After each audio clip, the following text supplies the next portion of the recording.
ఏదైతే సిరియా, పాలస్తీనా, యెమెను, లెబనాను ఈ ప్రాంతాల మీదన ఓ పక్కన ఇజ్రాయెల్ దాడులు చేస్తూనే ఉంది. అమెరికా హౌతీలను టార్గెట్ చేస్తూ సాగుతుంది. ఎందుకంటే ఎర్ర సముద్రంలోని వాణిజ్యాన్ని ఎర్రబారించినటువంటి ఆ ఎర్రి వెధవల్ని వెంటాడి వేటాడేటటువంటి కార్యక్రమం సాగుతోంది. తాజాగా యెమెన్లోని హౌతీ తిరుగుబాటుదారుల మీద అమెరికా బాంబుల వర్షం కురిపిస్తూ ఉంది.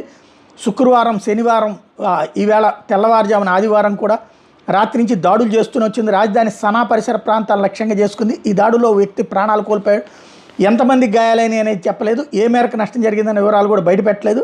ఈ నెల 15 నుంచి హౌతీల మీద అమెరికా చేస్తున్న దాడుల దెబ్బకి కొన్ని వందల వేల భవనాలు నాశనమైనవి. అదే సందర్భంలో ఆస్తులు ధ్వంసమైనవి, బంకర్లు దెబ్బతిన్నాయి, వాళ్ళకి సంబంధించినటువంటి ఆయుధాలు ధ్వంసమైనవి.